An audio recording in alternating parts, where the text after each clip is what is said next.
시사기상도 시사평론가 민동기 씨 어서 오세요. 안녕하십니까. 예, 이번 주에도 체크해봐야 될 스케줄 많은데 뭐부터 볼까요? 일제강점기 강제징용 피해자들에 대한 배상해법을 모색할 민관협의회라는 그 협의회가 있거든요. 예. 오늘 출범을 하는데 약간 삐걱거리고 있습니다. 원래 외교부하고 피해자 측 관계자, 일본 전문가 등으로 이제 구성될 예정이었는데 네.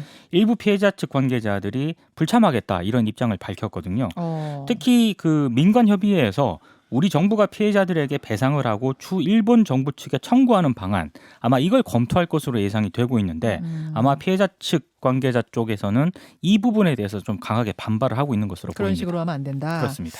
그래요. 국회 상황은 좀 어떻습니까?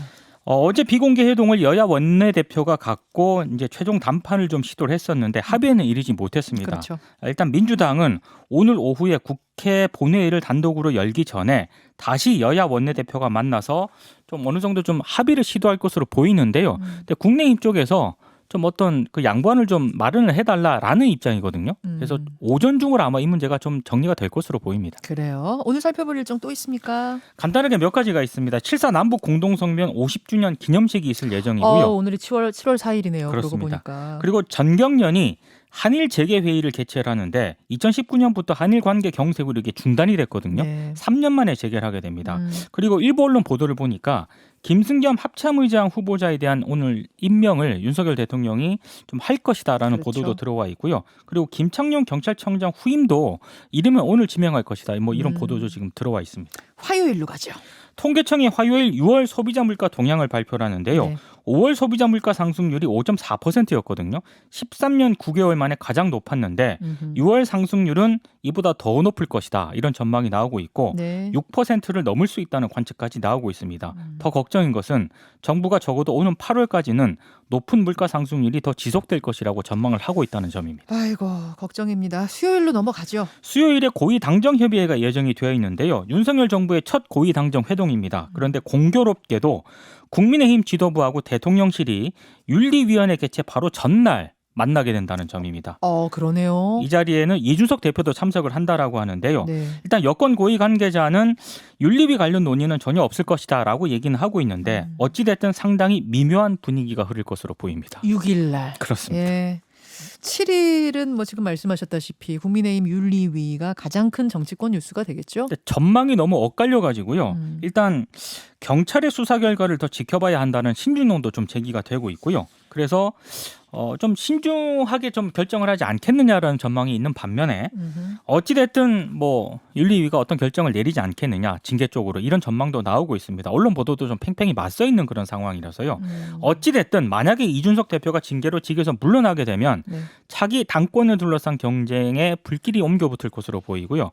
특히 이준석 대표가 만약에 징계의 늪에서 빠져나오게 되더라도 네. 친윤계와의 갈등은 더욱 노골화될 가능성도 있습니다. 이렇든 저렇든 목요일이 뭐 관심이 모일 수밖에 없습니다. 그렇습니다. 운명의 7일. 7일에 또 챙겨봐야 될 경제 뉴스도 있네요. 삼성 LG전자가 2분기 잠정 실적을 발표를 하는데요. 일단 삼성전자 같은 경우에는 지난해 같은 기간보다 매출과 영업이익이 모두 늘어났습니다. 네. 그런데 조금 걱정인 것은 한 달 전의 전망치보다는 낮아졌다는 점이고요.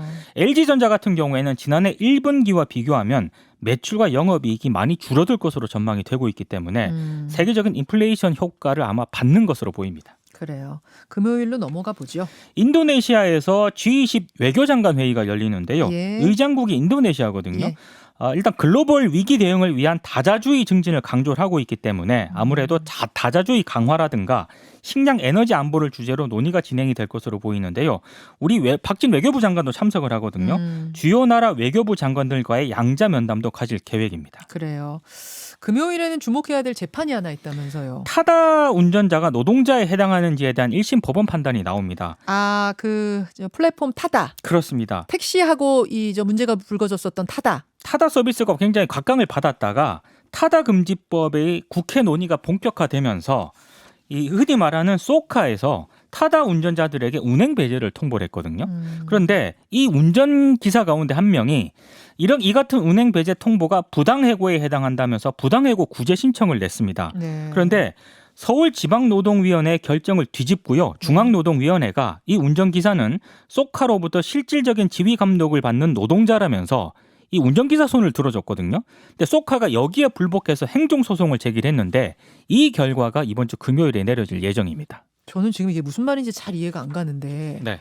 그러니까 타다 운전자들이 소카를 상대로 소송을 했다는 게 무슨 말이에요? 그러니까 소카가 예. 100% 자회사 VCNC를 통해서 예. 2018년 10월 타다 서비스를 출시를 했거든요. 아, 소카가 타다를. 그렇습니다. 그러니까 이제 타다 서비스 타다에서 운전하는 노동자들이 있지 않겠습니까? 예. 이 노동자들이 잘하고 있었죠. 그런데 타다 금지법이 국회 논의가 시작이 되지 않았습니까? 그렇잖아요. 그래서 이제 좀 불리할 것을 예상한 소카 쪽에서 이 타다 드라이버들에게 운행 배제를 통보를 한 겁니다. 사실상의 해고 통보나 마찬가지였죠.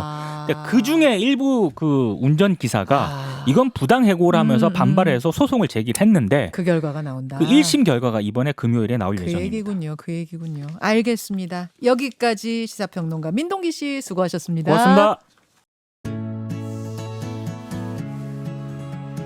김현정의 뉴스쇼는 시청자 여러분의 참여를 기다립니다. 구독과 좋아요, 댓글 잊지 않으셨죠? 알림 설정을 해두시면 평일 아침 7시 20분 실시간 라이브도 참여하실 수 있습니다.